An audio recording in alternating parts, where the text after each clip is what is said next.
Hello, everybody. Wow, that was a job getting this to work, but we're finally here and we're finally able to see you all. So welcome everybody who's in the Zoom webinar, and welcome to everybody who is on YouTube. Sorry about the technical problems. This has been just one after another. All right, my loves. Well, I am very blessed today to have one gentleman that I consider to be the smartest person that I know in the world on with me today. And I just want to give you a little bit of the genesis of why this is the way that it is. Originally, as part of the Women of Wisdom conference, I was going to do a talk on other ways of knowing.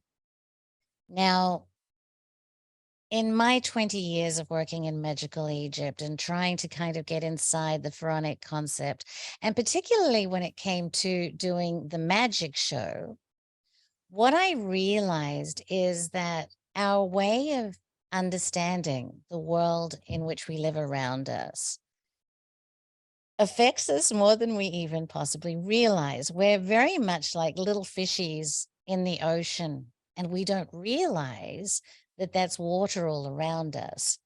And it occurred to me that if we want to really understand things like ancient Egypt and like magic, we have to break free of our paradigms and our reality tunnels and our mental cocoons, our belief systems, and all of that kind of thing, because we are banging up against these walls that we don't even realize. And so in having these conversations with my dear friend, who I'm going to introduce in a minute, Thomas Joseph Brown turned me onto this book.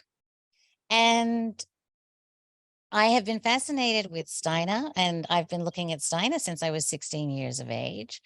And what Thomas said to me is that, girl, if you want to go there, then you need this book and you need to get into Goethe.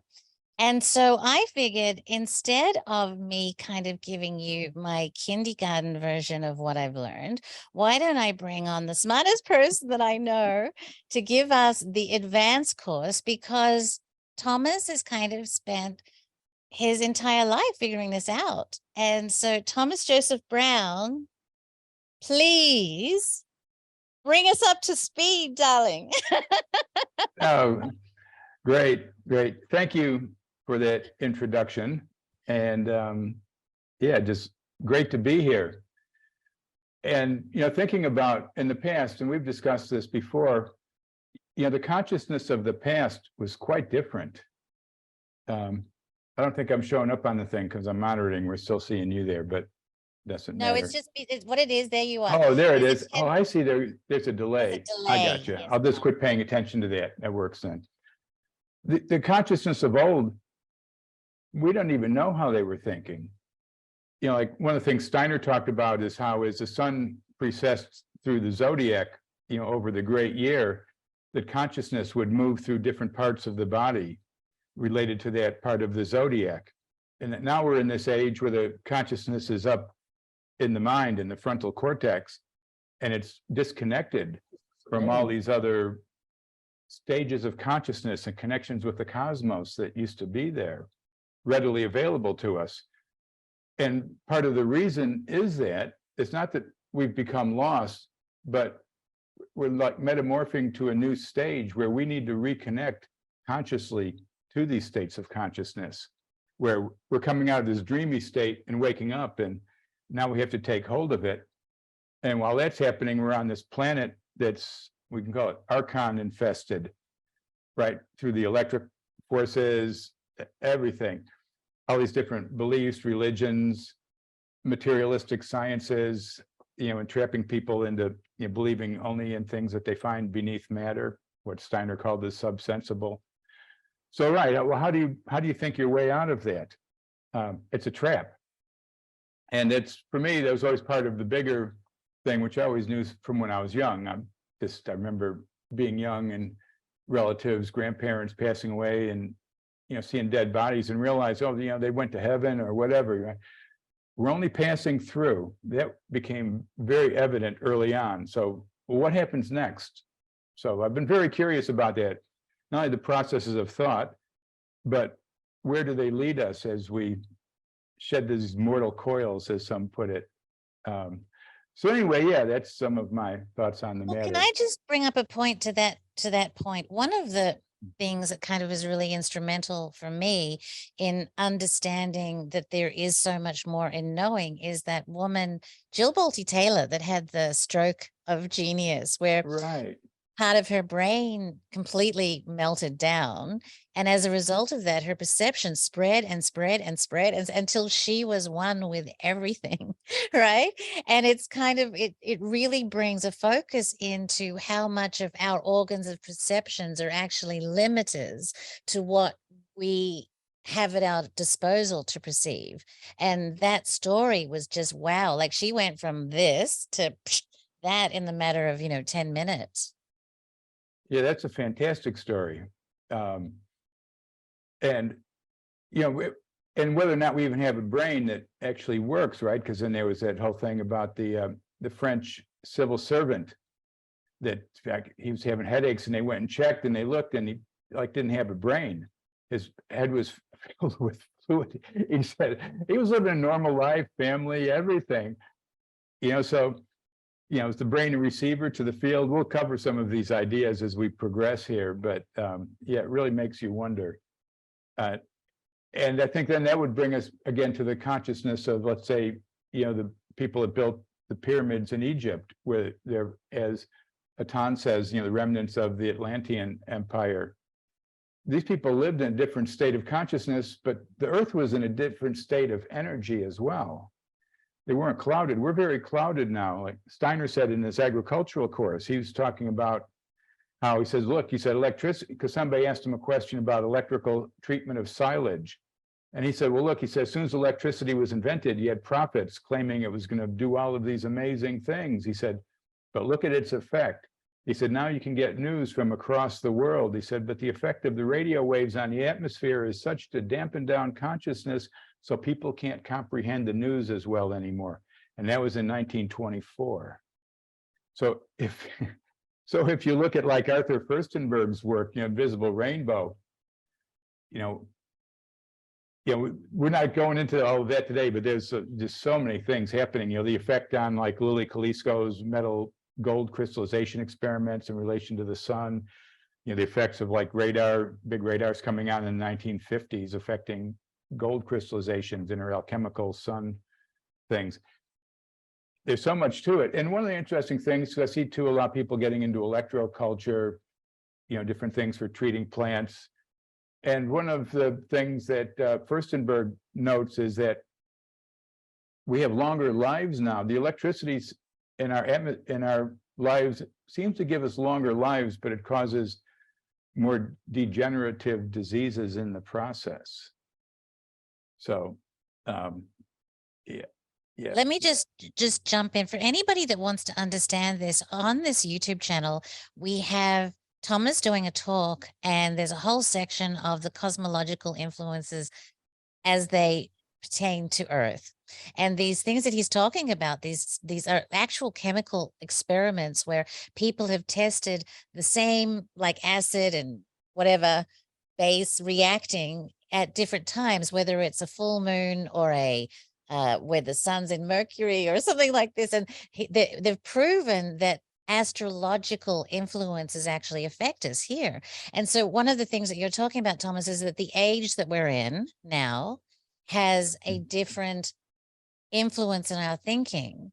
Now, but I have a question for you to that regard. If you look back at, for instance, I don't know, 100 years ago, and you look at the average shopkeeper writing an average letter requesting to buy more flour, the level of intellect and fluence and the language they were using, in the 1880s or whatever, is so far superior to what we use now, bruh, duh, LOL, Yeah. right? Okay. That we really seem to have steadily decreased in our intellect in just not very long at all. And so are you saying that this is electricity that has done a large portion of that? That, and yeah, the nutrition has gone down significantly with chemical fertilizers, the removal from natural farming practices. I don't know if you've ever seen, there is that, I can't remember, it's like an 8th grade graduation test from like 1910 or something. I can't even figure out some of those questions, right? Because it's advanced math, and it's asking questions about tare weight and things, and it's like, what in the world are they talking about? That was 8th grade. Now people are popping out of university that still can hardly read. It's amazing. And they don't understand anything. I don't know if you've seen those talks. Of few people do it. They'll go around, interview people at colleges, at universities, and ask them questions like, about, they don't even What's know the where capital of yeah, they don't even know, they don't know the map, they don't know the world, they don't know anything, but they know all the celebrities, right? That's the archonic, right? It's the archonic deception. They're totally entrapped in that. And that's what people need to get out of, what Immanuel Kant called the discursive consciousness, which is our like point-centered. And one way to get around it is the now, right? Mindfulness, the awareness of the now, but not that only that which you see now, only that which can be weighed and measured. Because this goes back to under Galileo, the Accademia del Cimento in Florence. They issued the Contra Levitatum maxim. In the Contra Levitatum maxim, only that which could be weighed and measured was allowed into scientific thought. You couldn't speak of levity or the higher forces. Yeah. So you look at like Newton, the apple fell out of the tree, right? Well, how did it get up there? What were the levity forces, the complex etheric weavings, right? The anastomosis in the leaves and the metamorphoses through the flower into the fruit and seed again, which will deal with some of this plant metamorphoses, because that's a perfect model for trying to understand higher modes of consciousness and reconnecting with that which the Contra Levitatum maxim has removed from scientific thought, resulting in the modern, what we call scientism, which knows, as one researcher friend of mine said, he goes, yeah, they know all the properties or most of the properties of inertial matter, or as Bruce De Palma would say, until it starts rotating, because they don't know what happens then. But yeah, they're lost beneath matter. And sure, we get this amazing technology that works most of the time, like what we're talking on here and the phones, but the effects biologically and on the mind, there's a lot of people coming out now, like this Chat GPT. And I saw this guy, Archaix, I don't know if you've seen him, a fascinating guy. He's got his, but he was doing tests and he's checking and asking questions, and he's finding the things actually making up false references. Oh, it is, yes. Yeah. I mean, it's basically very deceptive. And if you go back to John Lilly, right, the scientist that developed the float tanks, and he had an experience in the float tank when he was doing ketamine at one point, because he did a lot of experiments like that. And he contacted this solid state entity that basically was incarnating on Earth. And he was so freaked out by it, right? He tried to like warn the White House and stuff like that. The only reason they didn't lock him up in the asylum is because of his standing and his connections, right? But he was like, we have to stop the thing, shut those computers off, right? The ones, the NSA ones underground in Maryland. You don't want this stuff running, seriously. And so, but look, I want to go back to Chat GTP, because I've been doing my own experiments on it. And I think it's a really great analogy for us in a way. Okay.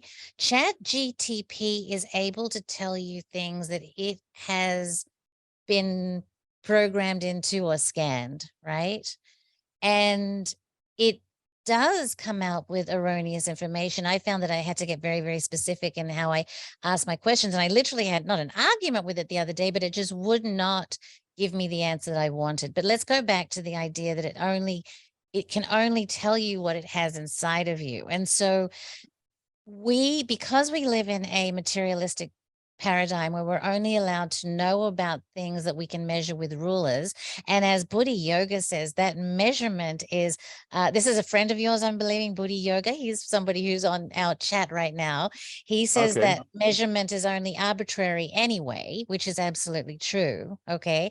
Then we have mass media and internet algorithms putting just absolute biased information inside of our heads. So we're kind of like becoming Chat GDP, where we're just spitting out the information that we've been programmed with ourselves.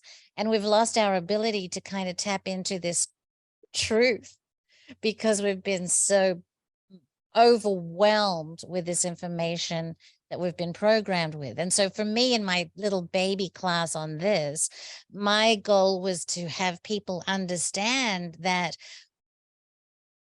all we can know, well, that we don't have to be limited by the information that we're programmed with through social media, through television,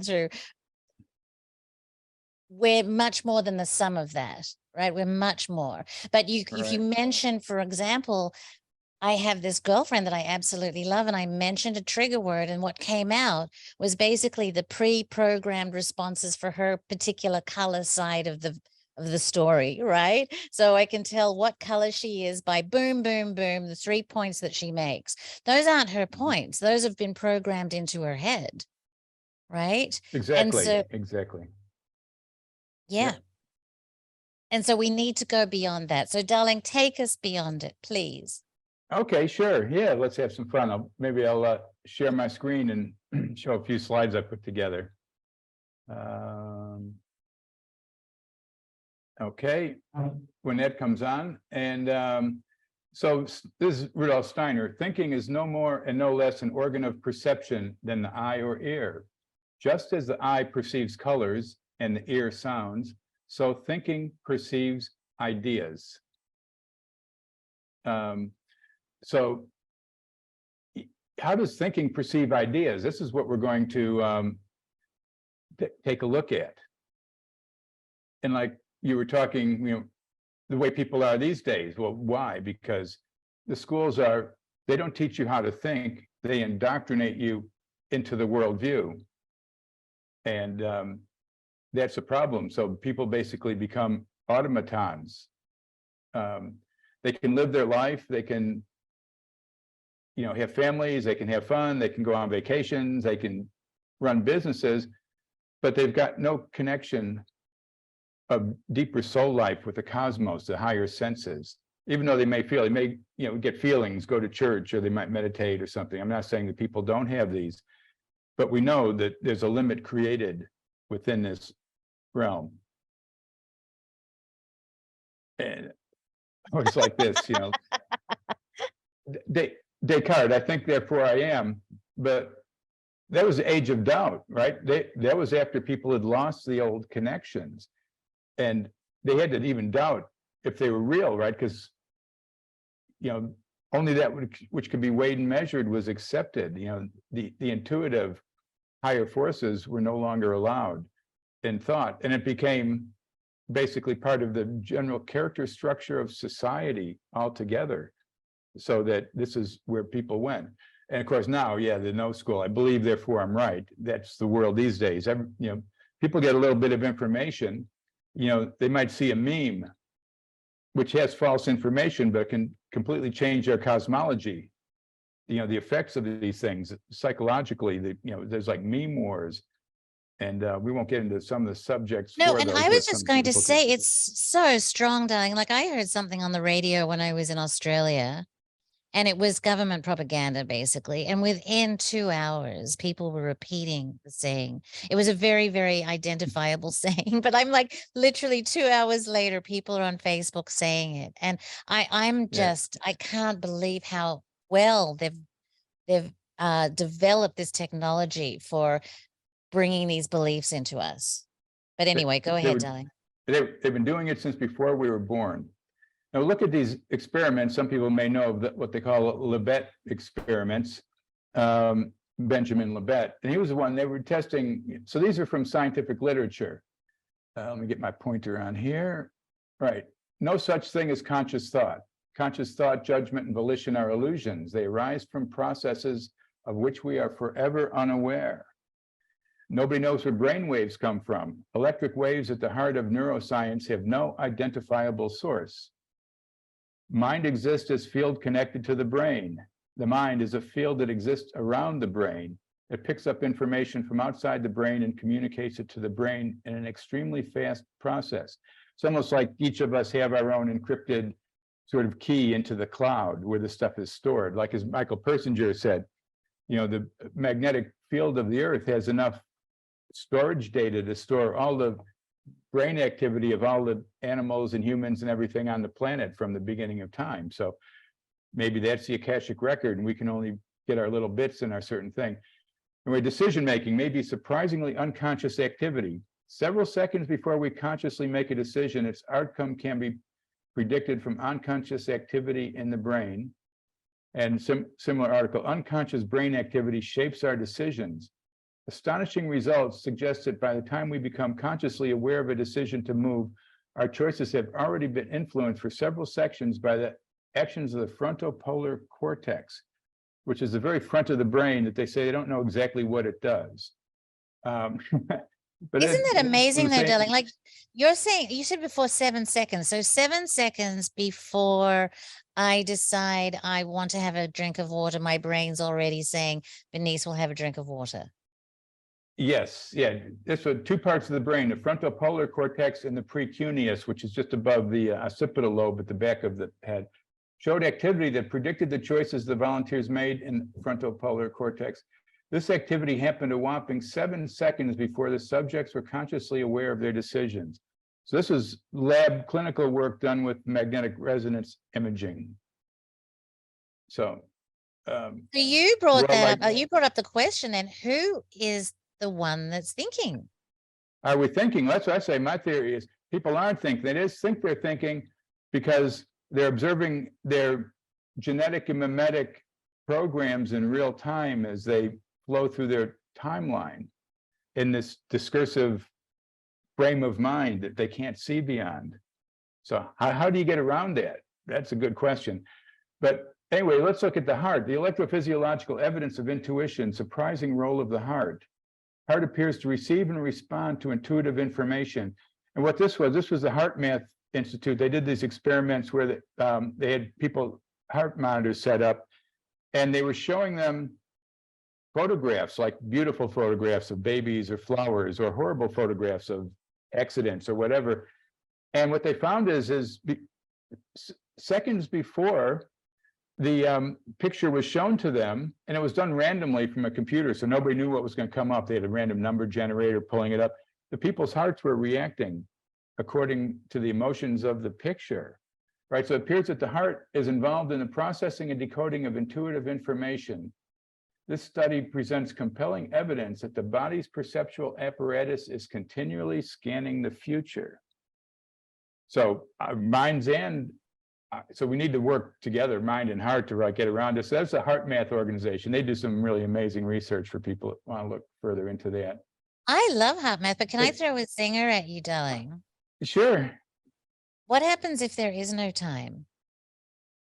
That's a good question. And I actually do have an answer to that I don't know if we'll have time to get into today. We can discuss it another time. Elemental time, right? The old tattvas, which are the original chakras before the rainbow chakras were invented in 1967. And we need to do a talk on that too, darling, one of these days. Absolutely. Right. And they form a sort of elemental time. And when you put them, there's 4 of them, but they become 16. You have earth, water of earth, air of earth, fire of earth. And you put those, those create basically what they call the yoni of Kali. And Kali is really where the root word for calendar comes from. But it's not linear time. It's like this interweaving of past and present. So there is no actual present. There's just the past, present, and the present future. And we're in the middle, balanced in these complex time flows, sort of in a Gnostic, perception of the old elements, which are far more than just states of matter. That's a very reduced perception of the ancient. But thoughts I of the love it elements. But because if there is no time, then there really is no future. So these experiments that say, for example, way back in my past life, I was involved with a kind of a university in California, in San Diego, and they were doing experiments on psychic behavior. And so what they did is they had somebody put a woman that was in a completely Faraday cage, dark room. And then there was a person sending the message. So they would put up a Queen of Hearts card, and the psychic would receive it in this Faraday cage room and say Queen of Hearts. And then they would turn a card over. It was Two of Clubs, and she'd say Two of Clubs.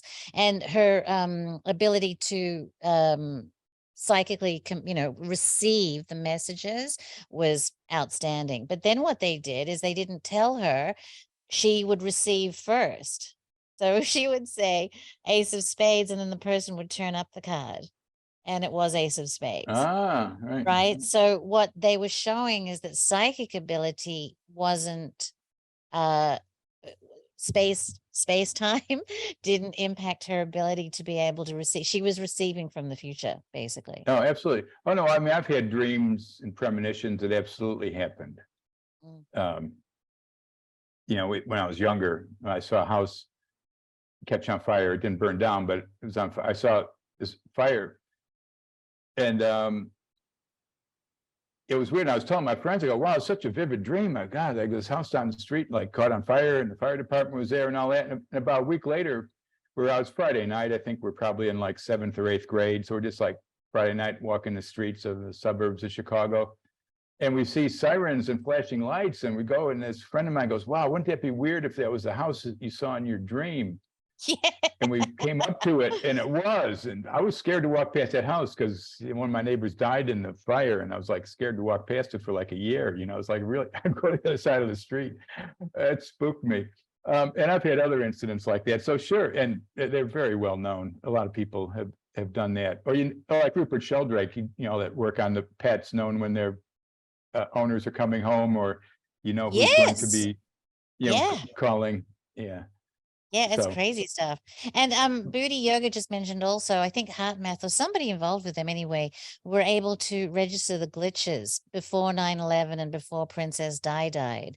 There was this incredible activity, right? Of like a spike in the consciousness or something that made all the little ticket to things go crazy. Yeah, they have like a random number generator that somehow different ones. I can't remember how. I've looked at those. Yeah, it's fascinating work. They actually have an online monitor for that. I think it's the Heart Math. I can't remember if it's, but it's been a long time since I looked into that. I was just, so much you can look into. I know.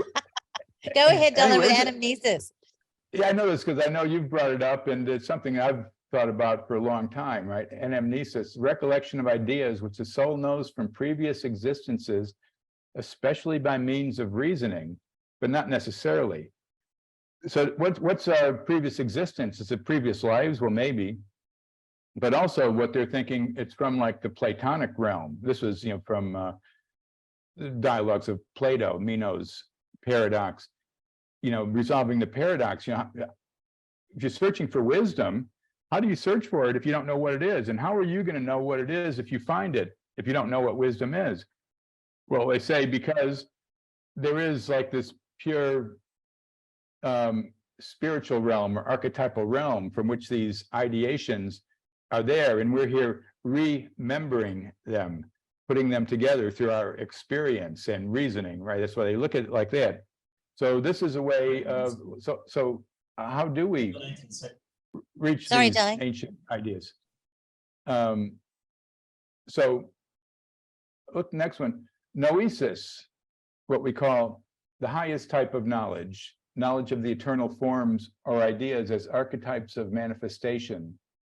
So cognition, especially through direct and self-evident knowledge, which does bring us into Goethe's work. So really what I found in Goethe's work, and through Hold on, before you go to Goethe, darling, is this the same as gnosis? Is noesis the same as gnosis or different?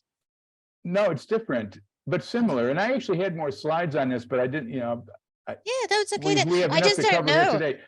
Yeah, usually in my sequence of slides in my workshops, the next slide after this is gnosis, And then Okay. I combine the two into what I call noesis with a G, which I call transcending the subjective objective apparency through cognizing archetypal foundations of manifestation. Maybe it's good you left that slide out. That sounds very complicated. All right, It's so simple. noesis. Okay. Yeah, yeah, no, that's basically what this is. I just like trying to think out the best way to explain it in a technical manner. But this is really all we need to know right here. Cognition, the archetype, ideas are archetypes of manifestation, eternal form. So this is from Plato's ideas. Aristotle was different, but we're not dealing with that here. So here's Goethe. He says, insofar as he makes use of his healthy senses, man himself is the best and most exact scientific instrument possible. The greatest misfortune of modern physics is that its experiments have been set apart from man, as it were. Physics refuses to recognize nature in anything not shown by artificial instruments, and even uses this as a measure of its accomplishments. Right, so this is only that which can be weighed and measured is accepted in. None of the intuitive higher senses, which are innate, are basically our spiritual birthright, are accepted. So, and this is, I do like longer workshops. So these are some of the ideas we delve in, but I just wanted to kind of think, you had this theme here about different types of thinking. So I wanted to just kind of approach the Goethean process and give sort of like an exercise in meditation that people can carry on from this. So they have an idea what's actually meant by it. Rather than go, okay, that was some cool stuff. What are they talking about? So I want to leave them with some magic in their minds that they can apply in their thinking processes. So basically, we look at the liberal arts, trivium and quadrivium. Trivium is grammar, logic, rhetoric. Grammar is your ability not just to use proper grammar, but your ability to describe and explain things and events in objective reality and true ideations that arise within the mind, like from the archetypal realm, not like, hey, I got an idea, let's get some pizzas and beer and have a party. That's not an idea, that's an impulse. So people need to understand what idea really means. Logic is then, once you've done your grammatic assessment of reality, then logic, you sort things out, make sure that you have all true information, right? You get different perspectives. People see things differently, like a policeman, right? An investigator at a crime scene, right? 10 people see somebody get shot and everyone's got a different story. And they're widely varied and they'll swear under oath, right? So how do they put all these pieces together and find the truth? That's the phase of logic. And then when you're done, it's rhetoric, your ability to express this. And in its higher sense, that's wisdom, because you're dealing with it in the whole sense of higher mind and trying to understand the nature of reality in the process. So what are we using those processes on? The quadrivium, arithmetic, which is abstract numbers in a sense. We can have 5 apples, right? Or we can take an apple and cut it along its axis and we see the pattern 5 inside the pentagon, right? So it contains the essence of 5 as well, which leads us into geometry, numbers in space. And then music, numbers in time, or harmonic analysis, and cosmology, numbers in space and time. So this is with our 5 senses, and this is what the 3-4-5 triangle of Pythagoras means, because you cannot solve the 3-4-5 triangle without knowing about the roots, the square roots. So in this sense, we have to go beyond these simple things here into the deeper realms in order to understand the true nature of reality. So we use the 5 senses, but as Goethe said, the senses don't deceive, the judgment deceives. But basically, out of these processes here is all you need to progress in the following where, like we could say, the ancient mystery traditions were going. So if we look at something now where like people are going, hey, yeah, quantum's like spirituality, right? They're smashing these particles and they're doing this math. That's an offense against these systems. People can believe whatever they want, but that's the subsensible realm. And of course, we look at it and we try to understand what's happening there. And of course, there's technological things, and we find these even through ancient teachings, right? Even in some of the Theravada, and I can't think of the name right off, it escapes me. But there's actually texts where they talk about like these little bits, but then you find out Buddha never said that stuff. That was like the text that people made later to explain all of this stuff. So whether you want, because there's higher formative forces, and that's what we're trying to perceive. We don't care what's inside matter when it's all smashed apart with electrical stuff. What formed everything? Where are these higher forces coming from? So we're Donna, can I just interrupt you for 1 second? I just want to go back Sure. to that slide for 1 second. There's two things I Sure. just want to point out for people just to make clear, and then I have a question on that slide. One of the things I talk a lot about, if you've been listening to my podcast, is Rudolf Steiner talks about the supersensible organs of perception. Now, I just want to make clear, because I didn't even know this until I talked to Thomas, subsensible is below matter. It's the atomic parts, right? And then supersensible are the higher realms. So we can go down to understand things, and we can go up to understand things. And one of the examples that Thomas gave to me is I did a podcast about Ledbetter and his ability to get into looking at the atoms and the elements of chemistry before we had microscopes. And I thought that was, wow, amazing. And he was using his supersensible organs. But what Thomas pointed out is, no, he was going backwards and looking at subsensible. So the things that are before the matter that we're dealing with. But my question for you, Thomas, is you said that Goethe said the problem is judgment. So we have all of this. Exactly. Intuitive judgment, right? Because, and that gets into his critique of Immanuel Kant, where Kant said that all we can ever know is these little mental images and pictures that we see in our mind, and we can build them up and make hypotheses, and right, that's Popper's falsification. This is the only way. We can never go beyond that, he says. But he said that obviously knowing this, he said that we know there has to be what he called the intellectus archetypus, right? This, grand thing that makes everything, he says, but we can never know that. We're trapped in this intellectus ectipus, the intellect of pictures. We can never do it. Goethe said he was a living example that Immanuel Kant was wrong, right? And that's what his essay, Intuitive Judgment. And that's where Steiner got a lot of his ideas for the spiritual science. And it's hard to use the word spiritual science because both spiritual and science are triggers that mean so many different things to so many different people. So I try to call it the cognitive sciences and just sort of show people pictures and tell them cool stories that open up their minds in the process, and let them figure out what they want to, because everybody's on their own individual path. Yes. Like I like what Socrates said. Well, you never know if these quotes are true, because all we have is what Plato said about him. But he said, I can't teach you anything. I can only make you think, right? The guy that claimed to know nothing, but everybody thought was the smartest guy out there. So, Dylan, just going to this judgment for a minute, one more minute. The judgment then is the judgment is our beliefs and our perceptions. Then it's just the stuff that we've collected on our journey. Right. Is that what judgment is? Yes. Well, if you actually know, and this is something, people that know legalese and all of that, in the Bible, judgment spelled Judgement. It's got an E. Judgment for humans, man's judgment doesn't have the E in the middle. It's actually two ways of spelling the word. So that should tell you something right there. And then they always say, then there was that old occult maxim, judge not, speak hardly at all, just be a watcher. So we take it all in. I try not to judge, but it's a natural thing. So what you do is you try to keep the so-called facts or data that you derive through the trivium grammatical process in suspension until you've got enough data to actually make a proper logical determination on it. And then otherwise keep your mouth shut. Don't go to the rhetoric phase, just keep working it out. That's how intelligence agencies work. They operate purely on those principles.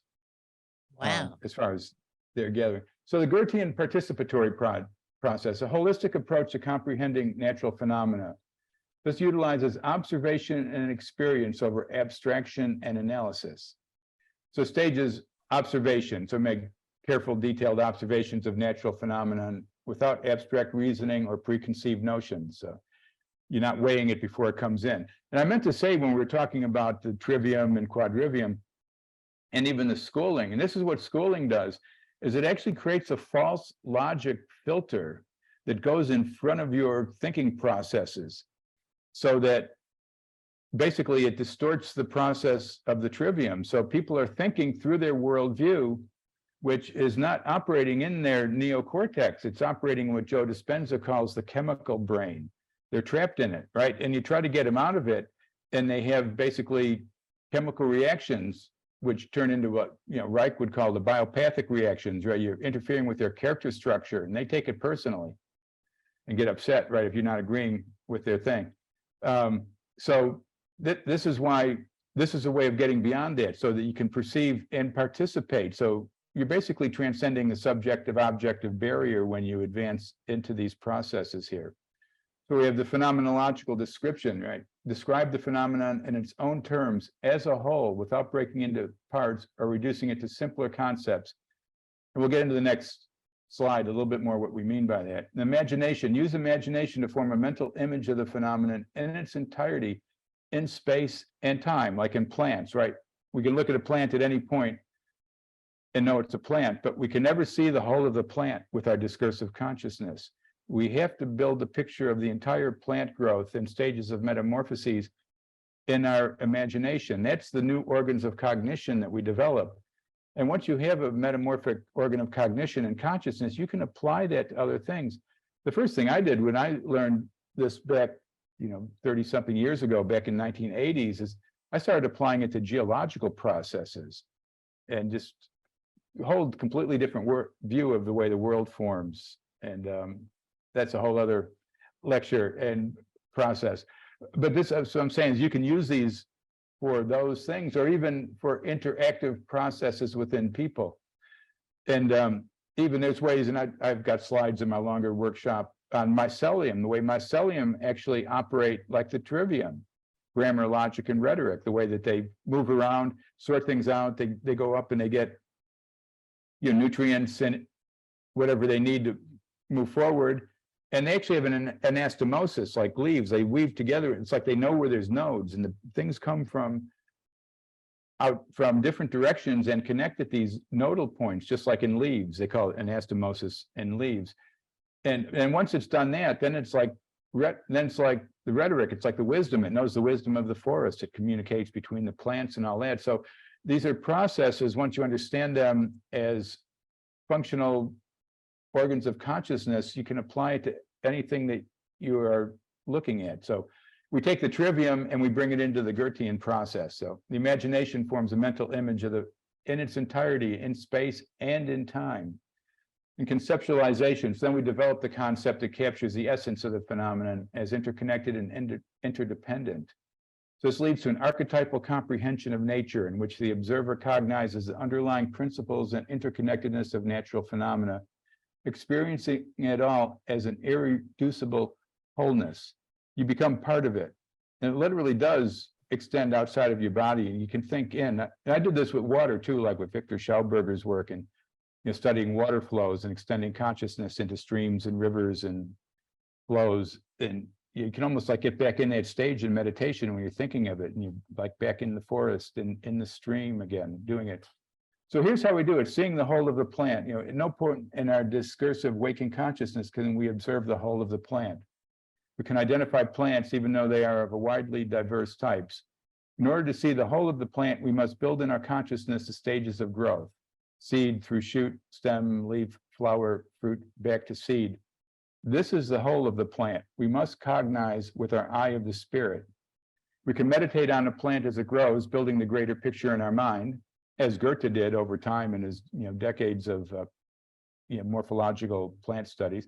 Or we can watch time-lapse videos of plant growth to accelerate this level of consciousness in our minds with various plant species. And just go on YouTube and search for time-lapse plant growth. There's so much of it out there. It's wonderful to watch. I love watching that stuff. And we can then strive to cognize the entire vegetative surface of our planet, cause and effect as a single gesture of plant life in the biosphere, which Goethe saw. He called it the Earthlands, or the archetypal plant. And he would argue with Schiller. He said, Schiller goes, yeah, it's just an idea. Because you can't see an idea. And Goethe, yeah, you can see it with the eye of the spirit. And that's what we're developing here. So we can cognize the archetypal plant as seen through all plant families as one planetary gesture of life. All these plants, we can recognize them as plants because they're part of the greater plant. And, just like humans, we're embodied, when we're born, we're a whole human. And when to the time we die, unless the doctors chopped us up somewhat or went to war in unfortunate circumstance, but fundamentally, we're ensouled. Animals, humans, we're ensouled. Plants are different. Their souls are in the cosmos. Their timing is in the cosmos. The timing's not in the DNA or inside the plant. So the entire vegetative surface is interacting with the cosmos as, like a sense organ of the biosphere. That's the earthlons. So where is it? If we can't, we can see it in that sense. So to look at it a bit more, let's look at plants going back in time. So this is a timeline, standard timeline, going back to the Devonian 417 million years ago on that timeline. So age of fishes, age of dinosaurs, age of mammals, and we're up at the top. So we can see different plants came and went. Some of the ones were only fossil plants back in the early days. And the green ones over at the right, these are the flowering plants. So basically, we can see over time, this is how they developed. And I'm going to play this little short video here, which is about 30 seconds or so. And this is a graphic representation of this graph. So we can see that what this looks like. This is from David Attenborough. So this is like back at the beginning, age of fishes. And some plant things come and go. Other ones, come, and eventually we'll start seeing some. So here we are 300 million years ago. These are different plant species, how many there are, from the fossil record. And so here we are, we're getting up towards 200 million years. And when we get into the Jurassic, okay, these are the flowering plants. This is how many, the quantity. So basically, if we look at an image in our minds, this whole sense of how the plants developed over time, not only just the planet at our time, but the whole planet over time is one giant plant as well. It's mind-blowing, isn't it? It's absolutely mind-blowing. It's so the plant itself has its own 4D reality, but the idea of plants in general has a 4D reality that looks like a plant. I mean, it's mind-blowing. Exactly. And here's another mind-blowing thing, right? Because I was like 200 million years, yeah, whatever. Here's like human artifacts that were found in the like the Carboniferous. And there's a lot more of this stuff. Michael Cremo does an amazing job, but to him, because he's Bhaktivedanta, Krishna, so he's, to them, they believe that humans have been here for hundreds of millions of years. So that's his proof that humans were here for hundreds of millions of years. Whereas the biblical creationists, this is their proof that Earth is young, right? Because there's humans around leaving these records. Whether either one of those is true, it's just good to think about them. But we never really know the full answer. We can only keep getting more data. So the cosmos, how do we look at the cosmos? We look at what we call cosmological botany. And here we have the monocots, monocotyledons. And they're the Mercury-Sun synodic period. So that's Mercury going around the sun. Earth is in the center, right? And this is how the sun going around, and this is how Mercury basically looks from Earth. And that weaves into the monocots is the basic lily, 3 petals, three sepals in the flower. And so what you're saying is, as above, so below. In the cosmos, the patterns in the cosmos are being reflected in the plants down below. Absolutely. Absolutely. It's a very complex thing. We're just covering some of the general. And then here's Venus, right? The dicots, Venus, Sun, the rose of Venus, which we see, we see it in the middle of the apple, in the middle of papaya. We see it in the dominant amount of flowering plants. But of course, there's many metamorphoses, so it's not going to be in everyone. But there's general tendencies within this. And the general tendencies are, and we won't go deep into this, but just to show what they are. So here's the archetypal plant.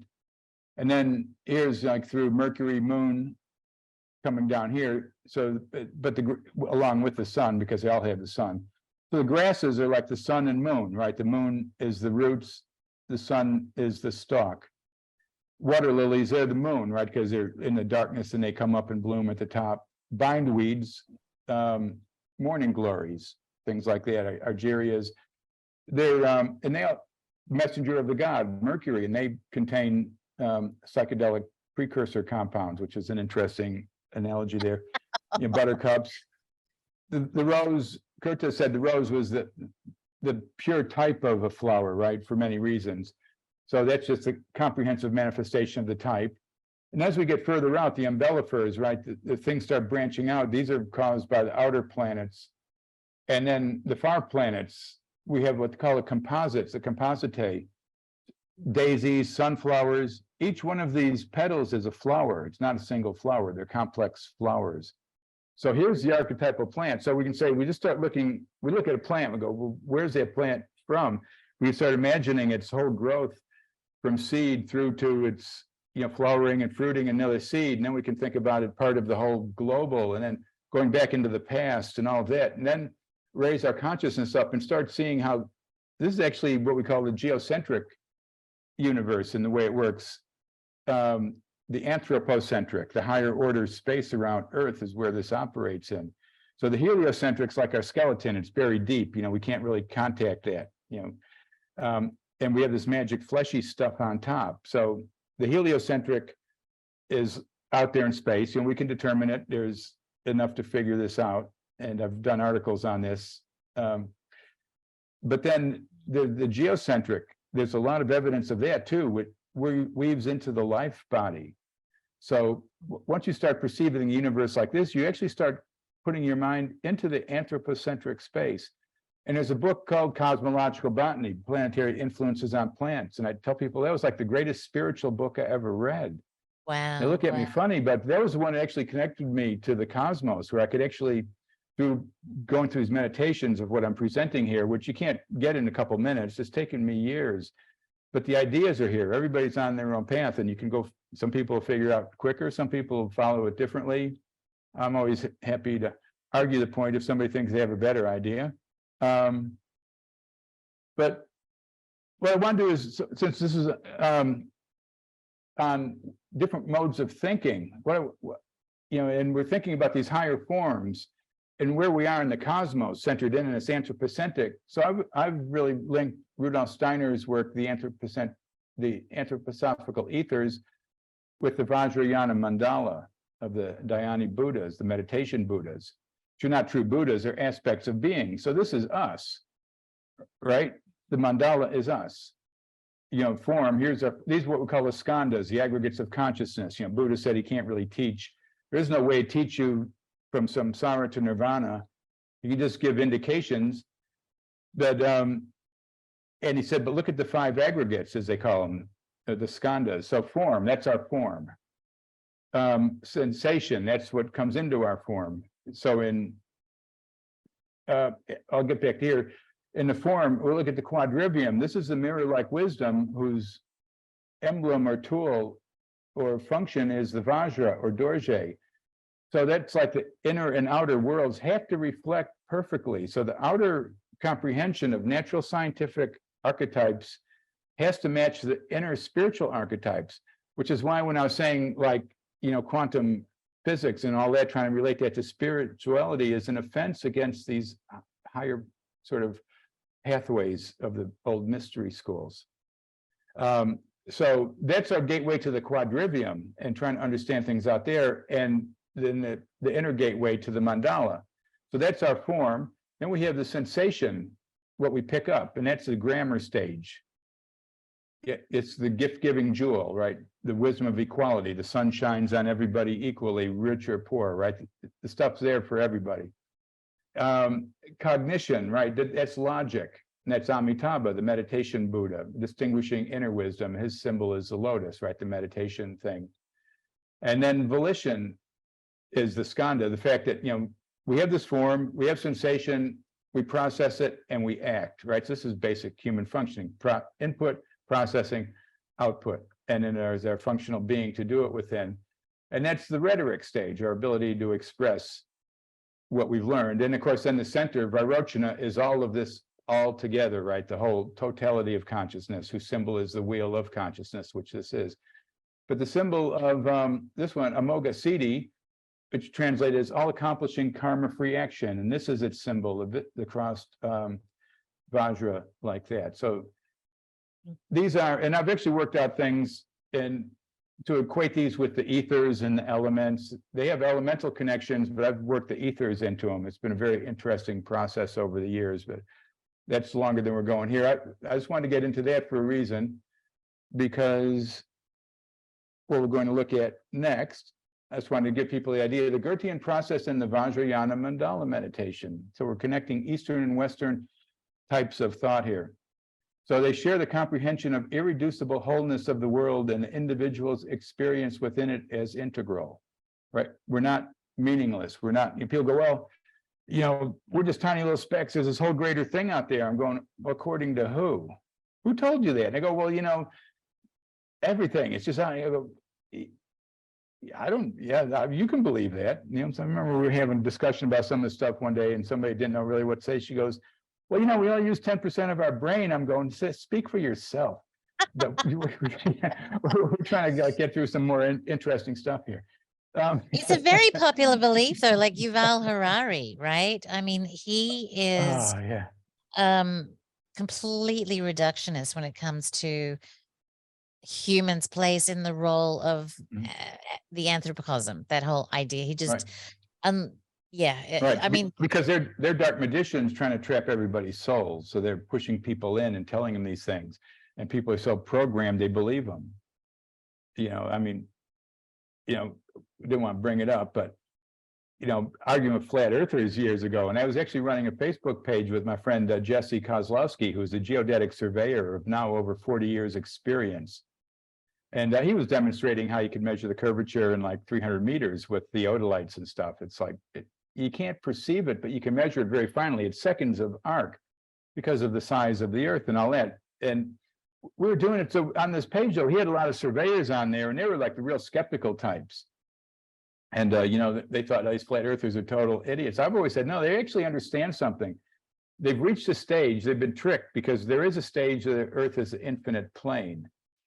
But an infinite plane in projective geometry is always a sphere at infinity, which is our planet, right? So there's more to it, but that wasn't my point. My point here is that just as we would get these biopathic reactions from the flat earthers when we would challenge them with hard data on what we were presenting, and Jesse was into Steiner and the electric universe and stuff. He was a very intelligent man. Most of the other surveyors that were actually on there, right, coming from the skeptic side, well, they didn't like that. They reacted the same way the flat earthers did. You know, when we challenged them with the electric universe stuff. And everybody does that, right? It's a biopathic reaction. I don't want to blame flat earthers. They're trying to figure things out. You know, they get a lot of things right, just not the shape of the earth. But as far as I'm concerned, they can have their own opinions on it. But the point is, everybody's got this character structure, this rigid character structure. You know, that was Wilhelm Reich's whole thing about the orgone therapy, is to overcome this, right? Because he said it all leads to this fascist character and stuff. And which is exactly what's happening on the planet right now. You know, the mass psychology of fascism. If you can find Reich's book on that, you'll get some great insights. So anyways, the goal of, go on here, the goal of the Gurtian participatory process is to deepen awareness of the spiritual essence of nature through direct participatory observation and imaginative exploration. The goal of the mirror-like wisdom is to cultivate a state of awareness that reflects reality precisely as it is, without bias, interpretation, or judgment, leading to a profound knowledge of the true nature of reality and the attainment of enlightenment. So both the Gurtian process and the mirror-like wisdom see the inner and outer worlds as one all-encompassing totality, an irreducible wholeness engendering experience of the interconnection of subject and object, and in essence, transcending them ultimately. So while both approaches aim to bring about deeper cognition of reality, the Gurtian method looks outward, observing of the natural world, while the Vajrayana method looks inward, developing inner wisdom through meditation and visualization practice. But it was at some point in my studies, because I was studying this Tibetan stuff when I was young, and I didn't really get into Steiner till I was somewhere in my 20s, but at some point I realized they were pretty much dealing with the same thing. They're just looking different directions, but they're both seeking archetypal knowledge. But since we threw in some Buddhism, and I was thinking about this the other day, so I got it. I never really thought about this, and then it all popped in my head. Prajna and Upaya, the tantras, right? Most people say tantras, Shiva and Shakti, which is into the physical tantras. But according to Lama Anagarika Govinda in his erudite and scholarly assessment of all of this, and he said these are actually the oldest and the highest tantras are not Shiva and Shakti, but Prajna and Upaya, which is basically the operation of the Vajrayana mandala in practice. So upaya is what we call skillful or expedient means, any activity that helps others realize enlightenment. And Buddha explained this in one story where, like a farmer, his house is on fire and he's trying to get his children out and they don't want to come out. So he tells them he's got presents outside for them. So they go running out to get the presents, which he did get for him, but he didn't have then. But Buddha said whether he got them or not didn't matter, because as far as upaya was concerned, it was the right action for the right time to move them forward. So we look at that metaphorically or analogically. This is what teachers use, right? Like in some of that Zen stuff, right? The old story, right? The students asking the teacher, what is enlightenment? And the teacher points at the moon, right? So like a week later, right, the teacher goes and asks the student, what is enlightenment? And the student points at the moon. The teacher pulls out a knife and cuts his finger off. And the student reaches enlightenment, right? I love those stories. That's a more vicious one than I've heard. But, it's also the gathering the water, right? Climbing up the stairs of the water for however long. So, yeah. Yeah, I get that's upaya, right? But we're trying to deal with rampant enlightenment here, right? Which we can get into here in a bit, because we're getting near the end of these slides here. If we anyway, upaya and prajna, wisdom, inherent in immediate experience. Wisdom is intuition, and you're doing this whole women of wisdom, right? And prajna is the feminine. It is the wisdom. Upaya is the masculine, the motion, right? So upaya can be unconventional. Is most important, the action is appropriately applied with prajna. So upaya and prajna are complementary aspects of a single path to enlightenment. Without upaya, one may not have access to the teachings and practices needed to progress on the path.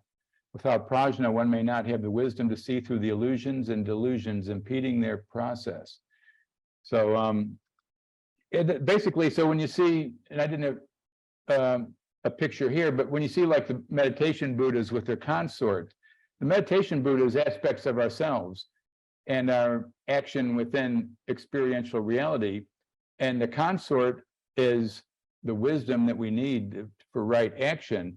And of course, the purest form of that is the male and female mating, is the cosmic archetype that, which is where Govinda says that, right, the Shiva Shakti tantras are actually more of a degeneration or a lower form that we have of the these higher tantras.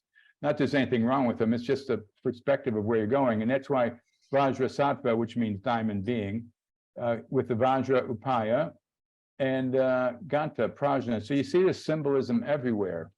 And so I wanted to introduce those because now we've got Prajna and Upaya in the Goethean scientific process. So in the Goethean science, Upaya and Prajna are not separate, but rather mutually enforcing. This, I basically wrote this stuff out yesterday. So Upaya in the Goethean scientific process, using different methods and techniques such as careful observation, experimentation, artistic expression, and imaginative visualization to engage with different types of phenomena. Like we're talking about trying to understand the plant world. You look at a plant, watch them, but then you try to understand other plants around the world, the whole world plant, then plants in the past, and you might actually want to paint or draw or try to think these ideas out. That's what they're talking about here. Use what method you need to move forward in seeking this archetypal foundation of natural processes. So recognizing that no single approach can reveal the full truth or hidden aspects of a complex phenomenon. Through these skillful means, we refine our ability to perceive and understand phenomena. And this leads to deeper insight and wisdom beyond discursive consciousness, right? The Kantian point moment where only what can be weighed and measured. Where does discernment get built in this process, darling? The idea, like from the feminine perspective, the prajna angle, you have to be able to discern what's true and what's not true at the same time, right? Oh, absolutely. Well, I mean, that's part of, where we're looking at the, you can't like pop up off the TV while you're, sitting there drinking beer and start doing this stuff. You need to have a sense of discernment, which led you into this already. And this is something that in the Goethean process, it's like one thing Steiner said is that, and I've got these in my longer seminar stuff, but we don't have like, we weren't going to go for like 4 hours here or longer. I know. I just want to give people this general idea and some of the ramifications of it. But basically, about 500 years ago, Copernican revolution, right? Consciousness changed. People lost this old magical natural connection, right? The old alchemical consciousness was gone. And Steiner said basically the old forms of clairvoyance were no longer valid, for spiritual progress in this age. And he called it the age of the spiritual soul. And I go, well, why? And the age of the spiritual soul has this materialistic discursive consciousness taken over, right? It's because we need to get control of that and understand that the true clairvoyance and intuition moving forward is based on our discursive consciousness when used in the Goethean process of assessing reality in its greater sense and developing the eye of the soul or the eye of the spirit in doing that. So not that people can't get forms of clairvoyance and stuff, it's, some still do. But what he was saying as a process of, we can call it mystery school tradition of process, is that you need to follow certain processes to reach these stages and to understand this, like this cosmological botany and our connections to the cosmos through the plant world. You have to, you can't do that without knowing about it, without knowing about the plants. And as I have on my other talks, I have this one of the slides about learning to write, right? You actually have to learn to write in order to learn to read. They kind of go together. And learning to think is the same way. You need to learn how to think so that you can actually perceive ideas. Remember the first slide, we talked about thinking is an organ for perceiving ideas. Well, how do we develop that organ? It's not just the stuff just streams in and that's what it is. We remember what we can, try to remember, complex calculus from high school so that we use it in our life every day. But anyway, well, I'll finish this slide. Prajna in the Goethean scientific process, cultivation of wisdom and insight into the true nature of phenomenon beyond superficial appearances. So we're trying to cultivate by understanding this plant world. What's the wisdom of nature? What's it actually, why are these things here? What's the purpose, right? We need to reach out and find this, penetrating to the deeper levels of reality by cognizing the irreducible wholeness of nature, the interdependence and interrelation of all things, cultivating wisdom and insight to approach phenomena in a more skillful and effective manner, open to new ideas and perspectives, and in that recognizing the limitations of our own perception and understanding. And that's why we're reaching out, trying to find this wisdom in nature. This is why we're reaching out, because we know we are in these limits, but if we can connect with this archetypal realm, and of course, isn't this the purpose of the mystery school traditions? Why do people seek these magical paths and spiritual paths? Just to sit there and have a blank brain? Well, some maybe do because that's what they think. That, Zen, Zen, I did a lot of Zen meditation. It didn't really do much for me. I found it, I've called it rather sterile. It was good for stilling the mind. And they actually did scientific studies. I should make a slide on this for future stuff, where they studied like Zen meditation. And what they find is physiologically, it calms the body. It's actually very healthy for you to do that. But when you do the Vajrayana meditation, which is a visualization of the mandala and the stages, which we can turn around and turn into the visualization of, plant metamorphoses and things, they find that actually creates new neural pathways. It's really good for the brain. So these are scientific studies people are doing. I kind of forgot about those. It just popped in my head. So much information flows through. It's hard to keep track of it sometimes. So anyway, so continually refining our methods and approaches in light of new insights and discoveries, which is why we're doing this and why people are watching this. And I actually learn in the process. I'm I'm no expert in this stuff. I just sort of spent my life doing it. So I've got a lot of notes I can go through, and it sounds like I know a bit. But I do practice this, and I do, because for me, when I die and my life flashes before my eyes and I go to that next realm, I want to know what these archetypes are. And I believe we do, in light and color, which is a whole other thing that we could talk about, but it depends. I don't even know how much time we spent here, where we're at, but I wanted to basically, so we engage in a constant process of self-reflection and self-improvement and applying these skillful means, right? So this is where I was trying to bring the Eastern and the Western together, and using the Goethean process of higher consciousness, creating new organs of consciousness in our mind as per Steiner, but using the methods that I did. Like I said with Steiner, I read Steiner's knowledge of the higher worlds and its attainment. I go, God, I must have missed something. I remember, because I had a friend who was in the Hare Krishnas when I was young, and he gave me that book, Easy Journey to Other Planets. He goes, oh, we can astral project other planets. I'm going, great. It's a little thin book. And I read it. I'm going, I must have missed something. So I read it again. I'm going, there's nothing in here. It's just talking about people that can do it. Right. But anyway, Steiner's book was much deeper than that. And I did get some out of it in the process, but still, it didn't resonate with me. I didn't get anything. And then I read Man or Matter, which Trevor Constable turned me on to through his Cosmic Pulse of Life, which I edited the third edition of at Borderland.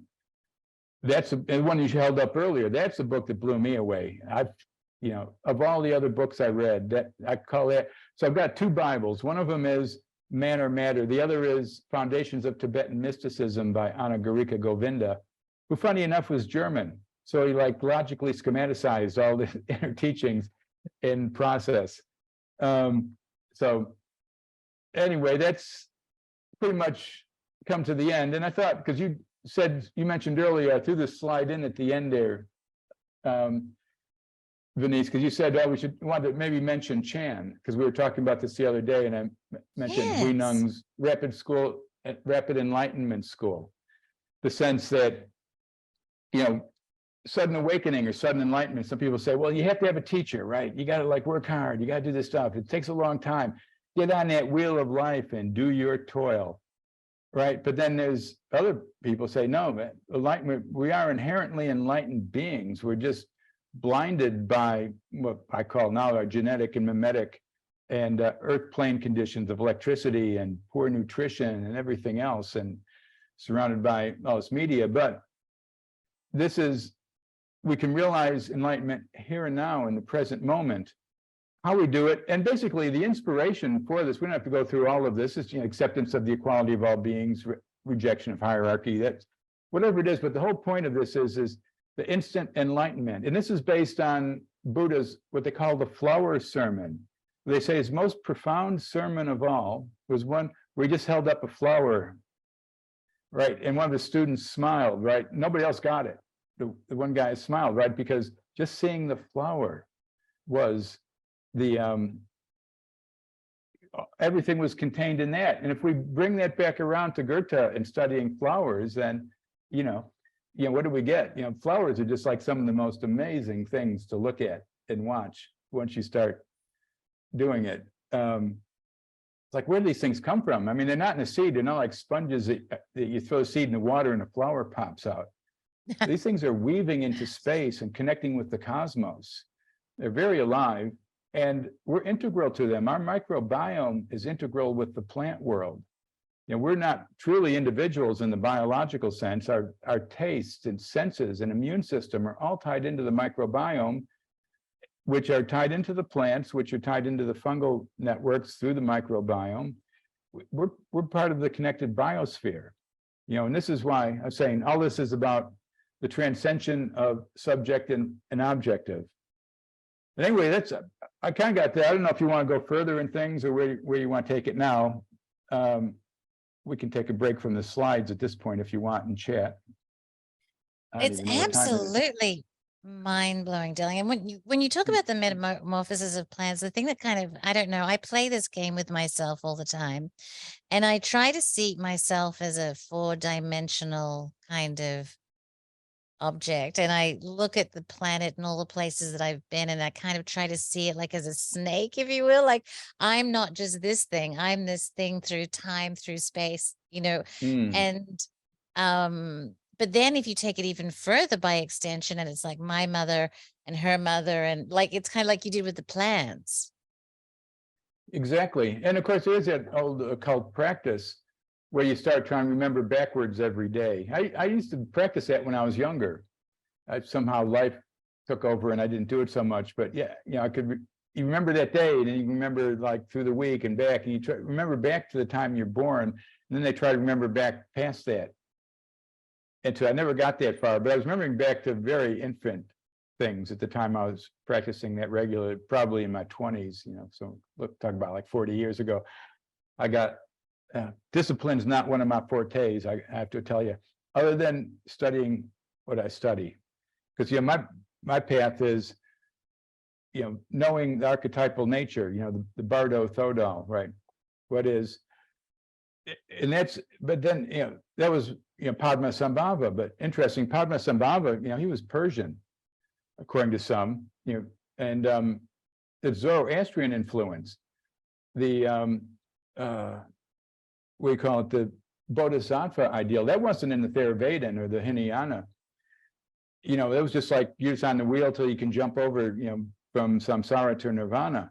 But the whole thing of the Bodhisattva, the beings that like reach enlightenment, but stay here to help others, guide them through upaya. Upaya is like a tool of the Bodhisattva in that sense.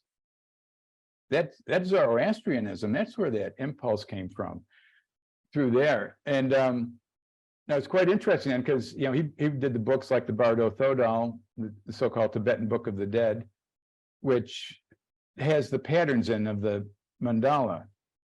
But I figured, well, the gateway is the mirror-like wisdom, and things have to reflect. So I found within that, we're talking about new modes of thinking.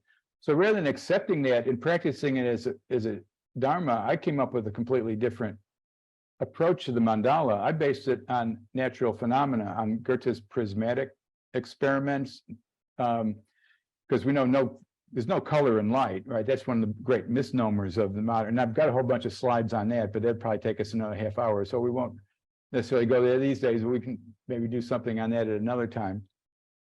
And so we have these natural colors and the etheric forms and the way they operate, and those are really the stages of the mandala. So I tried for years and meditated. I'm trying to think, well, how do the ethers and elements connect to the skandhas? How does this work?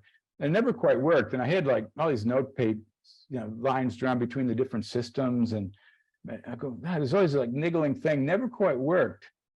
And I was up in Peru on an ayahuasca voyage. And first one was like super. The first one was interesting, right? It's like my higher self awoke, and I was like assessing this Thomas being and all that, which actually dreams I had when I was younger, like reconnected me with that stage. I didn't just have dreams of things happening, but I had dreams of this whole higher self watching this being operate on this plane and preparing it for the next stage. I guess what you would call the Holy Garden Angel, right? I was going through the meditations and practices in Abramelon's book, the sacred book of Abramelon the Mage, which some people will be familiar with. That was my teenage years. I love that stuff. I drifted up it. But anyway, so the first trip was kind of like that, back with my angel. The second one was really rough on the system.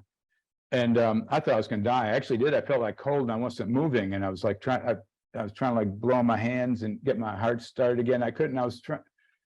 And the shaman was down at the other end of the hall dancing around down there. And I'm trying to think, how can I get this guy? I can't even move. I'm like, here, I'm freezing to death and I'm dying. And I'm seeing like all these visions of my tombstone. And my higher self is going, well, you've been through a lot of lifetimes. I've seen all these lifetimes. And it's saying, well, it's time for eternal rest. And I'm seeing my gravestone. I'm going, no, I'm getting out of this one. That's scary. Wow. Yeah, totally. And then all of a sudden the shaman was over me, like with the feathers and all that. And I started kind of coming to and moved around. And I saw him, he was over me and he was still down at the end of the hall. It was like this really incredible experience.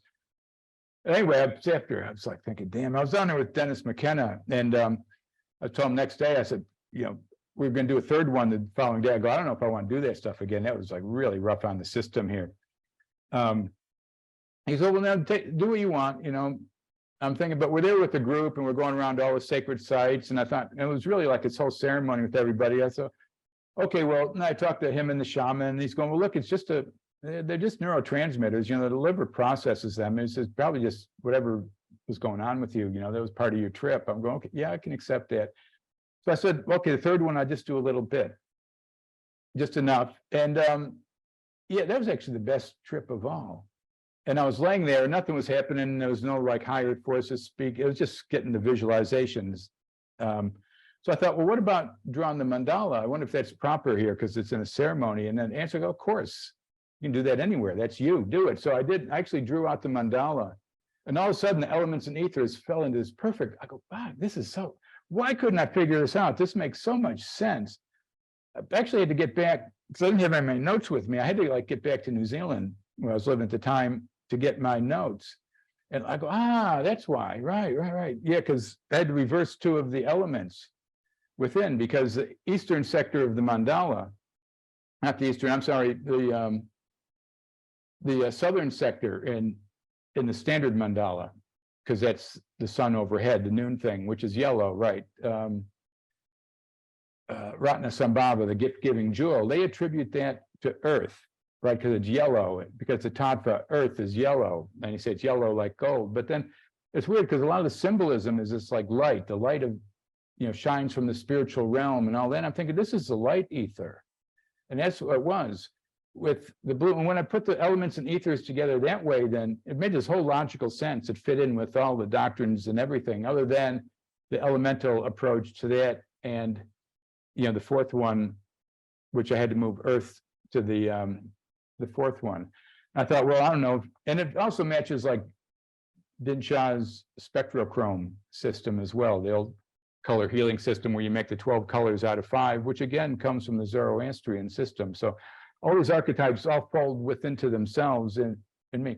Now, whether this works for anybody else, I mean, that's just my way of doing things. I just share what I figured out. That's why I don't really teach this, or I'll talk about, we're talking about new ways of knowing.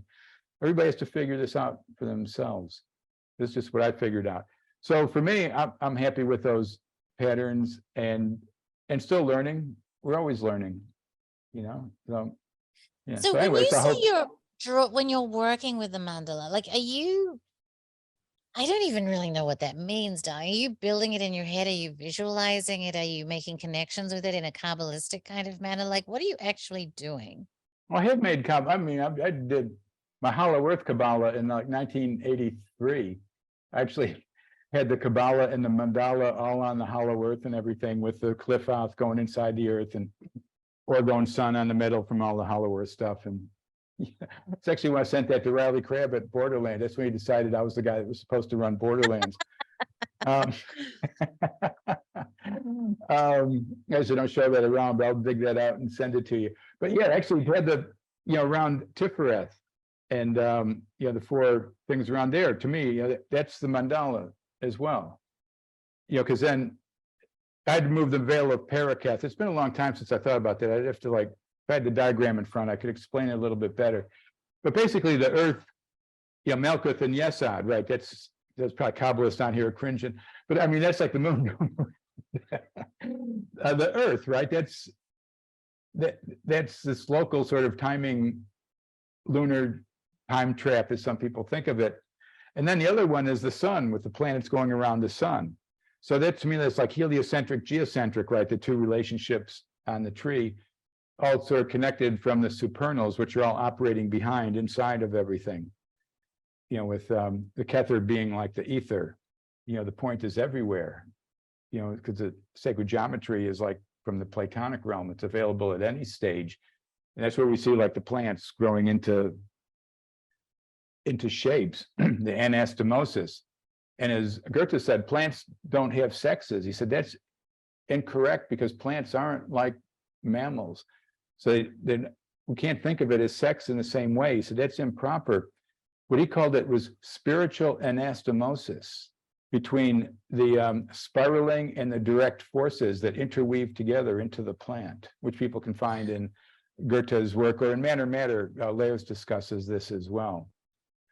So, wow. yeah, where are we going with that? I can't remember. I know. I'm just going to see if there's the any. mandala, right? I want to explain the Yes, mandala. the mandala. Yes. So what I do is I visualize it. I just got off track because you asked me about the Kabbalah on it. So I visualize in the morning. I visualize the directions around me. So I've reversed the mandala. Mine goes counterclockwise because I'm in the southern hemisphere. It matches the sundial. Because to me, I've got to be connected. So I go to the northern hemisphere. I do it the opposite direction. So people do it whatever way they want. That's me. Because me, it's got to follow everything. It's got to follow the sundials around me. It has to be precise. So what I do is I draw, to the east. That's Akshobhya, right? The Buddha of form. And all the mirror-like wisdom, all of that goes with that. And that's why I start my day, by opening up the doorway. And then to the north, because that's where the sun is at noon here, instead of south in the northern hemisphere, Ratnasambhava, and the light ether pouring in all its energy. And then to the west, the fire, which is Amitabha, the sun setting, which is where you get the fire element and all of that in the red color. And then the south, which is the earth and the life. But anyway, I project this out, and I project it out to the furthest peripheries of space. And then during the day, I live within my mandala. And then in the evening, I draw it all back into my heart chakra. So I project it out of the Sahasrara, and they bring it into the Anahata, and I cycle it through my microcosmic orbit, so that I have all this information in my chakra system when I pass from this realm, that everything I've been doing has been connected to this mandala.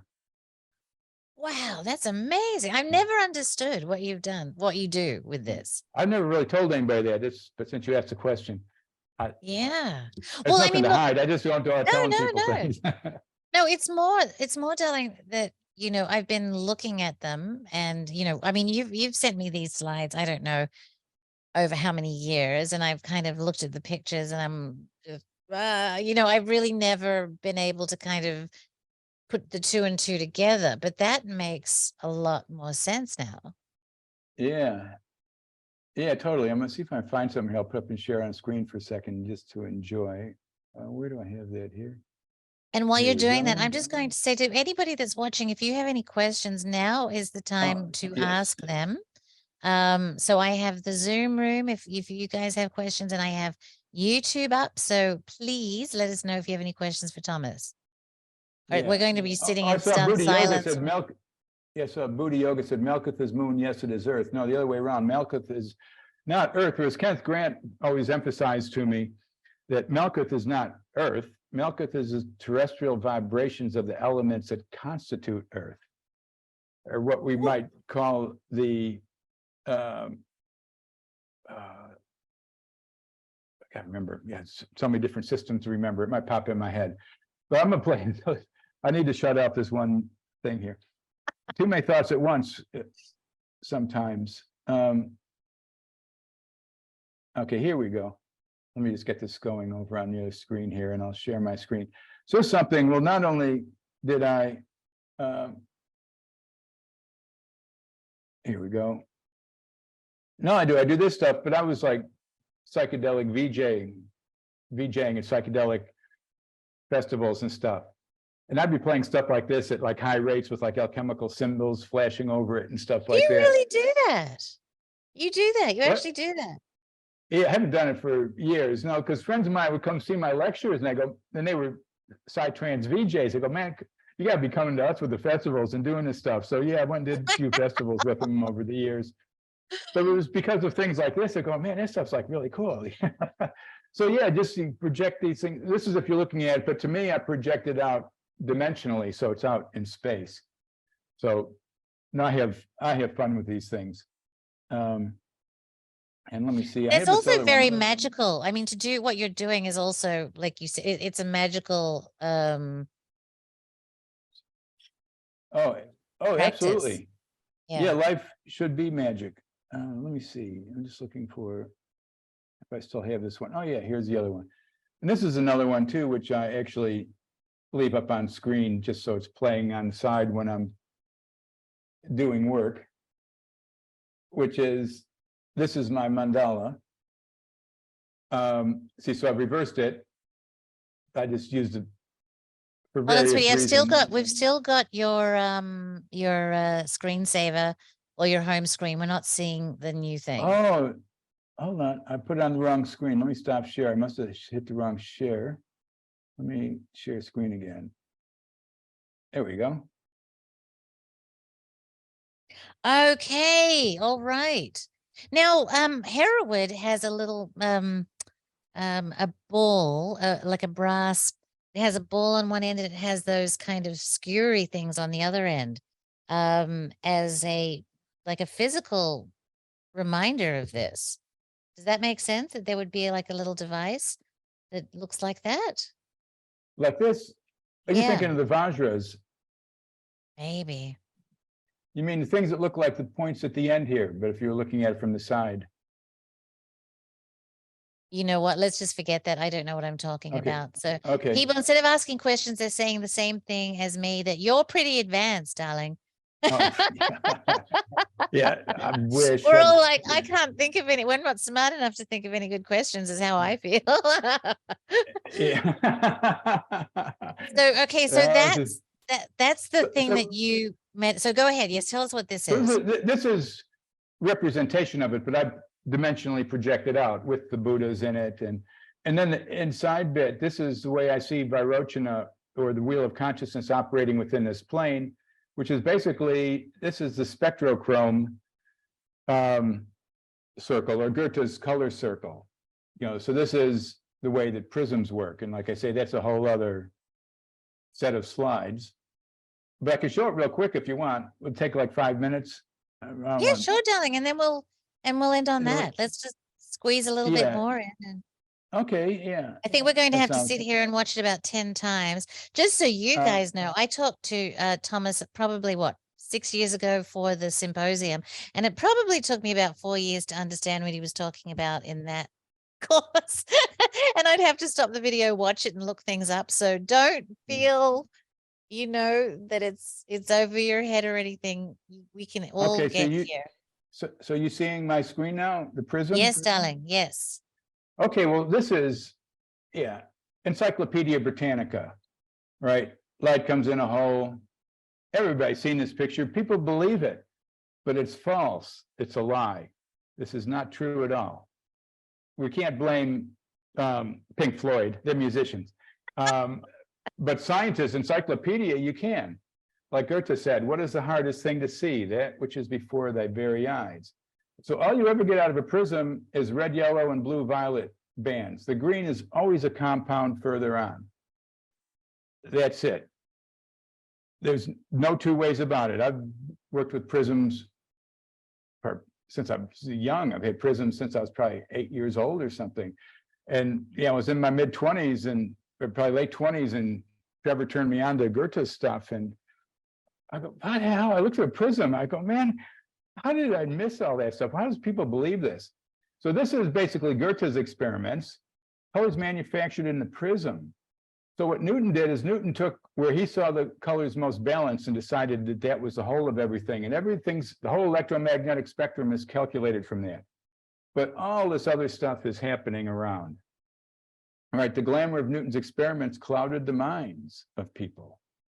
And everybody can get a prism. So this next slide here, we get these cards like this. You can find this stuff on the net. It's not hard to find. This card's got these two black things, these two white things. So we have this little thing. So if we look through a prism, here we see, here's the blue-violet band and the red-yellow band. And when there's a little thin bit of white, the green comes together in the middle. But there's no green over here, and there's no green over here. If we reverse that, then these things reverse. I mean, it comes over the other side, but we get magenta in the middle, right? We'll go back to the last slide for a second, right? Because the light's manufactured on the fringes between light and darkness. It's created in the prism. So when you reverse the fringes, you get magenta in the middle. It's like Dinshaw, spectrochrome, he said green and magenta are the same wavelength, but they rotate in opposite directions in the ether. And we've actually shown this in spectrographic analysis of the tuned slides from the old spectrochrome systems. And yeah, so anyway, people can just get a prism and start looking. And it's amazing. But if you put all of that together, this is what you get, right? Wow. You know, Goethean research into color and light itself points to a domain in the non-physical, to the world of the archetype, ranged above the processes of perception. Here, thinking alone, as active spiritual eye, can form the bridge. So, yeah, that's basically, you know, another organ of cognition using the Goethean process. Those are the two main ones. That's what Steiner said, is that the spiritual science of the future is based on polarity and metamorphoses. The polarity we get from the light and color work, which then gets into atmospheric color formation. So if you notice, the colors of my mandala are the prismatic fringe colors, because in the mirror-like wisdom, the internal archetypes have to match external. So Padmasambhava, he wrote this book. It was in a cave. Then I forget the guy's name, the treasure finder in the 1200s that went and found it and brought it out. And it's a brilliant book, and I've meditated on that in the different versions for many years. But it was written by somebody that came back, right? It's like maybe they got something wrong. So, but at least I know all the different systems. So if I'm in there and I'm recognizing these forms, so the six-pointed star, I mean, I actually meditate. It's almost impossible to see the whole thing in a meditation for me. I can get at corners and move around it, but in the Book of the Dead, what they tell you is, you know, as you're going through these different things in the Sambhogakaya, like the archetypal realm for this, before you get to Nirmanakaya, which is the pure Buddha realm, you know, if you're meeting these Buddhas, which are the wisdoms and the forms and the colors and all the archetypes that go with that, and if you don't recognize it, of course, you get scared back, you know, you don't make it. But it's saying, you know, but if you're aware enough, and especially if somebody's reading you the Book of the Dead in the process to remind you, then it says, if you don't get this, take refuge in the rainbow heart of the Buddha. It keeps saying that. And if you go search for rainbow heart of the Buddha on the internet, it's like chakras. All you see is rainbows, right? Even though the chakras never were rainbows until Christopher Hills invented it in 1967 as a new age idea. But the rainbow heart of the Buddha for me then is that complete color circle that's formed from the whole complex, from Goethe to Dinshaw, the most profound color healing system there was, is spectrochrome, which I studied with Dinshaw's son, Sarosh, for many years. He taught me the whole slide matching. And so if you go search for spectrochrome now, they got like 12 color slides, right? But the old man said, if you use more than 5 slides, it's a fraud upon the system. Because there's something about using the 5 slides and the knowledge of how that makes the 12. It's part of the inner secret teachings of Zoroastrianism. It's an archetypal structure from that. So that's what I've always been interested in. So it's all got to apply to the Bardos and to world and natural science. So anyway, hopefully that's given some people some ideas on different modes of thinking. That's what this was supposed to be about. Yes, darling. No, this has been amazing. We do have a question from Buddha Yoga. Is Taurus related to Red Cross? Taurus. Yeah, I'm not really sure. Yeah, okay. On that. Yeah, there's people who take those words and take them apart and mix them up and do all that. I never really got much out of doing all of that. It was kind of interesting reading other people doing it. I mean, I corresponded with Kenneth Grant for years, who you know, and he was like a master Kabbalist. And hey, come back, you know, clearly, before the internet, you know, we're talking 40 years ago. You know, you're getting letters like, you know, maybe 1 letter a month. It's like one of the greatest things, a 1-pager from him. With all the numbers on, and I'm writing back, I go, well, how do you figure that out? I mean, I've got the English Kabbalah, you know, all these different Kabbalistic systems, you know, gematria. I go, which system are you using? And he'd tell me in the next letter, and I go, it doesn't work, right? I go, how does this stuff even work, some of it? You know, do they make this stuff up? But what I found was Grant, even though he was the great, head of the OTO, Crowley's secretary, when I started getting into Goethe and Borderland, he was actually quite fascinated by it. But, I started telling him about the archetype and the mandala. He says, we'll never know.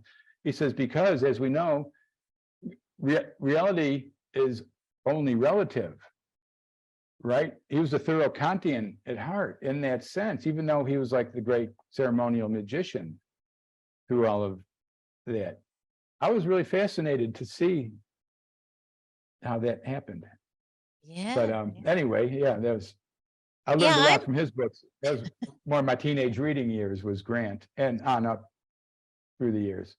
You know what we'll do, darling? Buddhi Yoga's asked, he's making the comment that the chakras seem to work even though they are the fiction. But what we'll do is we'll do that another time. We'll go into that another time. Yeah. What do they work for? As I say, beware of New Age paste-ons. They might come off in the Bardo cycle. If you understand, I've got a whole workshop called Path of Light, where I basically take people through all this and the real archetypes and the connections and try. I'm not saying it doesn't work. Everything works for people. What your belief system is controls it, because it's all controlled through your chemical brain and all of that. And I say Christopher Hills invented that. And I had this wonderful psychedelic artist friend in New Zealand that passed away, unfortunately, rapid cancer. Poor guy. He was an amazing guy. And he used to do a lot. He did systems. He'd do paintings with both the rainbow chakras and the traditional chakras. He spent a lot of time in India. I said, well, why are you doing this? I said, well, these are the traditional. He says, I know, but people really like this one too. And he said, let people do whatever they want. He said, people will find what they need out of it. So yeah, it may work to people. I mean, everybody, that's what I'm saying. Go search for chakras on Google and try to find pictures of the real ones. It's almost impossible. Go try to find the actual core teachings of any system through an internet search. What are you going to find? And definitely not go looking through ChatGPT, because it's going to lie to you. No, that was given me before Veda's masterclass the other day, and I was talking about Giorgio Picardi's experiments in relationship to solar and geomagnetic activity, and then the position the Earth was at going towards the galactic center on the March equinox.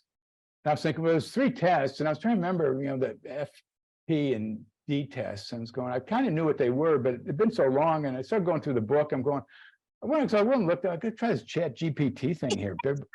So I asked it. I said, what are the, please give me a brief synopsis of, the Picardi's tests. And so Picardi, he was a scientist at, Florence, and did all these tests, and the tests, they were like these protein tests. They had nothing to do with it. And I said, no, that's the wrong answer. This had to do with water and all that. And the thing said, yes, you're absolutely correct. There's experiments with water. So here's the real ones. And then did some totally different ones. It didn't have anything to do with it. They were like some other chemical test.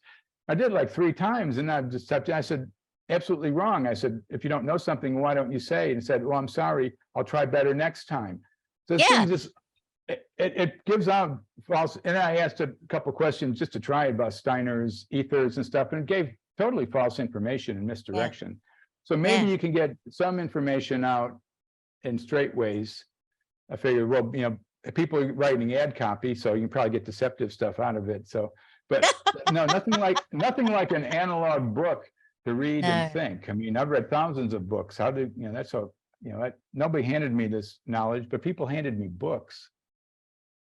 I was very fortunate in some of the people I met in life that, sort of guided me along my way by handing me these things. But nowadays, as I am, darling, look what I have because of you. See, there you go. Yeah. Well, we have discussions. Well, one of I've got a couple websites. My website, thomasbrown.org, which I have some. I was just going to say, yes, there. tell people your website, and you've got some classes coming up where you're going to go more in depth into this stuff, right? So, right. Are they on your site yet, or should people sign up to get? They can get, if they sign up, I'm going to start putting out newsletters. So there's a contact page on thomasbrown.org. Just go there, put your email in, and within the next couple of weeks, I'll set a date for an online workshop. I'm just trying to sort out a few things to prepare and make sure all the equipment's going. you saw we had a little trouble getting this whole thing running today. So sure, and I've got a few articles on there. You going to say something, Vanese? No, I just put thomasbrown.org. Yeah, sorry, darling. I'm just letting, I put it in the comments on YouTube. Yeah. Oh, thank you. But also I would like to, also etherforce.energy, and etherforce is spelled with an A, AETHERFORCE. Put it in the chat for me so that I can copy it across. Oh, yeah, sure. Let me do that here. Because this is friends that I work with. I actually came up with the name for the thing. I'm gonna type this out here. Get the right keys. Because I'm a little bit too dyslexic and I can't do time. Oh, also, I'm just going to apologize to everybody about me and timing of these things. I'm shocking and I fully admit it. So I apologize. Yeah. All right, here's Ether Force for everybody to follow. And I just want to say, Ricardo says it's such Ricardo Ribeiro says it's such a pleasure to listen to you. And Nulfo wants to know, how do you make money with this knowledge? And I'm like, yes, no. Well, I never have through my life. I mean, I've pretty much given free lectures most of my life. But now I'm gonna start doing paid workshops because I need to eat. And there you go. So sign up for a class and it'll change your world, people. Yeah, we'll get into these much more deeply. This is really just kind of I just wanted to focus on this particular thing, the different modes of thinking. But I wanted to say this etherforce.energy, and it's sort of a collective. My friend John Eck, he's amazing. I mean, this guy, he's far beyond where I was at his age. You know, and I always said, I just hope I can inspire a few people along the way that can carry this on. The archives on here on the etheric sciences, and it's an amazing archive. And there's actually an Etherforce public discussion list on Telegram that people can get on as well. And I think they're on Discord and stuff, but I can't keep track of all that stuff. But you'll find a lot of amazing articles on that etherforce.energy site. But if you want to sign up for anything, for my workshops, on my site, the thomasbrown.org. And hopefully we'll discuss that. But I'm hoping within about the next 2 weeks. I'm just trying to sort out because life is flowing. Crazy. And keeping up with it all. Well, I just want to say thank you so much, darling. Look, it's going to take me 4 years again, probably, to understand this. But every day I take a little step a little bit further, and at least I understand a lot more than I did last time. So I just want to say thank you, darling. Thank you so much for sharing this with us. And it's great. It's like giving us a roadmap. You're leaving breadcrumbs for us to follow the path. And I really appreciate this. And it's far beyond anything that I could have hoped to have shared. So I feel like this is a huge gift to me. Thank you. And to the people that have been listening. Oh, thank you. Well, actually, I want to thank you because basically, just by you here doing this, you are doing both upaya and prajna, because you're bringing this wisdom out through right action. You didn't know what was going to happen. What was I going to talk about, right? I know anything that comes out of your mouth is gold, darling. Do not worry about that. Right. But my point is thank you so much. I really appreciate everything you do, and all the wonderful work that you and Chance have done over the last couple of decades has stimulated so many ideas and people. I mean, it's just an honor to work with you. Thank you. It's just amazing. So always happy. We'll carry this conversation on for sure. We will. Indeed. And thank you guys for everybody who showed up and listened in. And I will let you go get back to work. But thank you again, darling. And we'll talk soon. All right. Awesome. Much love. Thank you. Bye. Bye-bye. Bye.